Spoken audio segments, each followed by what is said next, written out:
104 aerial victories, all against the formidable Allied pilots. An icon with a lit cigar and a Mickey Mouse painted on his plane. Adolf Galland was one of the most lethal and decorated airmen in German aviation. But who was the man behind the legend? How did he become a hero of the skies, but also an opponent of the regime's leaders, one who dared to challenge Hitler in person? This is his true story. Adolf Galland's story doesn't begin on the battlefield, but in the hills of Westphalia. Born on March 19, 1912, into a well-off family, young Adolf, nicknamed Dolfo, had only one dream: to fly. In a Germany still licking its wounds from the Treaty of Versailles, which almost completely banned powered aviation, boys like him found an escape in gliders. For Galland, gliding was not just a sport, it was a calling. At 17, he took to the air for the first time. The landing was a near disaster, but he learned quickly, becoming such a skilled glider pilot that he won several competitions. His passion was unstoppable. In 1932, he was chosen from thousands of applicants for one of the very few spots at the prestigious Lufthansa flight school, a true launchpad for the best. He earned his commercial pilot's license, but his destiny was different. Germany was changing, and the nascent, still secret Air Force was looking for talent. In 1934, Galland answered the call. A terrible plane crash, which left him with a metal plate in his eye socket, nearly ended his career before it began. But with iron determination and a bit of luck, he passed the medical exams and continued to fly. In 1936, the Spanish Civil War became a proving ground for Germany's new weapons and tactics. Galland, hungry for action, volunteered for the air unit sent by Germany to support Francisco Franco. But his baptism of fire wasn't what you might imagine, full of breathtaking dogfights. Instead, he was assigned to a ground attack squadron, flying an Heinkel He 51 biplane. For over a year, Galland flew hundreds of missions, perfecting his technique in a role he didn't love, but that taught him the harsh discipline of combat. It was in Spain that one of his symbols was born, Mickey Mouse. His squadron, 3rd/J88, was nicknamed Mickey Mouse Staffel. Galland adopted the character and had it painted on his plane, an image that would accompany him throughout the war. Although he didn't achieve any aerial victories in Spain, his leadership earned him the Spanish Cross in gold with swords and diamonds, one of the highest honors. That experience was crucial. It not only cemented his friendship with other future airmen like Werner Mulders, but also gave him a deep knowledge of air operations. Still, his heart was set on being a fighter pilot. Back in Germany, he found himself writing manuals at the Air Ministry, but never stopped pushing to return to where he wanted to be, in the clouds, hunting the enemy. His persistence eventually paid off. In early 1940, he finally got his transfer to a fighter wing, Jagdgeschwader 27, equipped with the formidable Messerschmitt Bf 109. The timing was perfect. On May 10, 1940, Germany launched its offensive in the West. Just 2 days later, Galland scored his first 2 victories, shooting down 2 RAF Hawker Hurricane fighters in a single mission. His career as an ace had officially taken off. In just a few weeks, during the campaign in France, his total rose to 12. He was a natural hunter, a lethal mix of aggression, unerring aim, and instinct for his aircraft. His talent didn't go unnoticed. He was quickly promoted, and in June 1940, he was given command of the 3rd Group of Jagdgeschwader 26 Schlageter. From bases on the English Channel coast, he prepared for his greatest challenge, the Battle of Britain. This is where his legend truly took shape. The skies over Kent became his hunting ground. His favorite tactic? Attacking from above using the speed of his Bf-109 to swoop down on Spitfires and Hurricanes. By the end of September 1940, he had already achieved 40 victories and the Knight's Cross of the Iron Cross. But the battle was also a source of enormous frustration. Galland openly clashed with the head of the Air Force, Hermann Göring, over tactics. Göring wanted the fighters to provide close, slow escort for the bombers, a suicidal strategy that made them easy targets. During a visit by Göring to the front, the tension exploded. When the Reichsmarshal asked his pilots what they needed, Galland's response became legendary. "Herr Reichsmarschall, I would like a squadron of Spitfires for my squadron." It was a brazen statement, a fierce criticism of the imposed strategy, and an incredible tribute to the enemy's aircraft. The Battle of Britain was a defeat for the German Air Force, but for Galland, it was his consecration. In November 1941, Galland's career took a turn as rapid as it was tragic. His friend and mentor, Werner Mulders, died in a plane crash. At just 29 years old, Galland was chosen as his successor, General of the Fighters. A year later, he was promoted again, becoming one of the youngest generals in the armed forces. This new role removed him from the front line, a restriction he reluctantly endured and violated multiple times. But it gave him enormous responsibility: leadership of the entire fighter force. His assignment coincided with a dramatic phase of the war.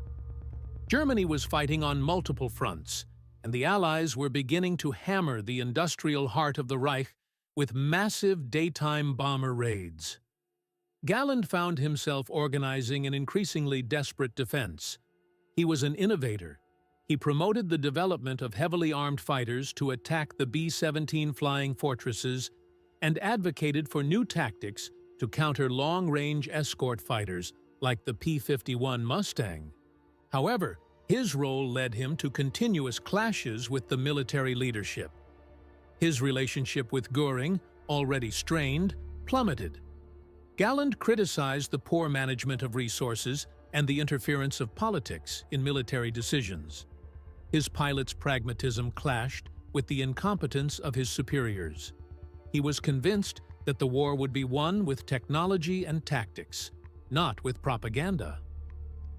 The culmination came with the Messerschmitt Me 262, the first jet fighter in history.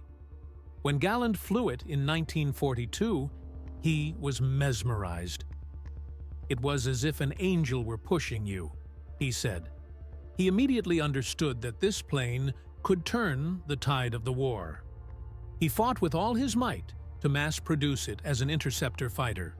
But Hitler, obsessed with revenge weapons, ordered that the Me 262 be made a fighter bomber, a role for which it was ill-suited and which delayed its deployment.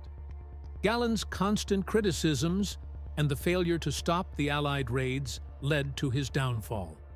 Göring blamed him for everything, and in January 1945, Galland was removed from his post and marginalized. Removed from command, disgraced, it seemed to be the end for Adolf Galland. But in the desperation of 1945, he got one last, incredible opportunity. Paradoxically, it was Hitler himself who gave it to him. Göring, perhaps to get rid of him, allowed him to form a new elite unit equipped with the Me 262 jet fighters. Thus, Jagdverband 44 was born. This squadron soon became known as the Galland Circus, or the Squadron of Experts. Galland brought together the best remaining pilots, veterans, and highly decorated aces who, like him, believed in the jet. It was said that the Knight's Cross was almost a requirement to join. It was a last, desperate gamble. Operating from southern Germany, JV-44 launched against an overwhelming Allied air superiority. The Me 262 was revolutionary, but also fragile. The engines had a very short lifespan, and the plane was extremely vulnerable during takeoff and landing. To protect it, Galland created a special protection squadron, equipped with Focke-Wulf 190D9 propeller fighters, painted bright red on their bellies to be recognized by friendly anti-aircraft fire. Despite immense difficulties, a lack of fuel, and constant relocations, JV-44 achieved remarkable successes, claiming a kill ratio of about 4-to-1, a figure that may be optimistic but speaks volumes about their effectiveness. Galland himself returned to combat, adding more victories to his total. But it was a hopeless fight. On April 26, 1945, he was seriously wounded in the knee. He managed to land his Me-262, but his war was over. A few days later, Germany surrendered. Adolf Galland is just one of many aces whose story deserves to be told. Stories of courage, skill, and incredible human experiences. Who would you like to see as the protagonist of our next video? Maybe his friend and rival Werner Mulders? Or the Black Diamond, Erich Hartmann? Let us know in the comments below. And while you're at it, if these stories of aviation and strategy fascinate you, don't forget to subscribe to the channel and hit the bell icon so you don't miss the next episodes. Captured by the Americans on May 14, 1945, Galland spent 2 years in captivity, where he was extensively interrogated by RAF experts who were curious to learn his secrets. Released in 1947, he found a new world where it was not easy for a former German general to start over, but his reputation preceded him. In 1948, he moved to Argentina, where he worked for nearly 7 years as a military aviation consultant, helping to train a new generation of pilots. Returning to Germany in the 1950s, he became a respected aeronautical consultant. But the most surprising thing about his post-war life was his ability to build relationships of respect and even friendship with his former enemies. He developed a deep bond with British airmen like Robert Stanford Tuck and, especially, Douglas Bader, the legendary RAF pilot who flew without legs. During the war, when Bader was shot down, it was Galland who arranged a truce to allow a British plane to parachute new prosthetics to him, a gesture of chivalry that became legendary. He also wrote a successful autobiography, The First and the Last, a book that remains a fundamental read for anyone who loves military history. Until his death on February 9, 1996, he remained a respected figure in the world of aviation, a living witness to an era of epic battles. So, Adolf Galland was not just a pilot. He was a leader, an innovator, and a critic who was not afraid to speak his mind. With 104 victories in over 700 missions, his skill is beyond question. He embodied the archetype of the ace, audacious, charismatic, lethal. But his figure is more complex. He was a man who, while serving a historical regime, did not hesitate to clash with its leaders to defend his ideas. His insistence on the Me-262 as a pure fighter, opposed by Hitler, remains perhaps the greatest what-if of the air war. His legacy is that of a warrior who fought with a certain code of honor, but also of a commander who saw his vision frustrated by politics. His story reminds us that, even in the chaos of war, human experiences are made of nuances, courage, and internal conflicts. A legendary pilot, a rebellious general. This was the true story of Adolf Galland.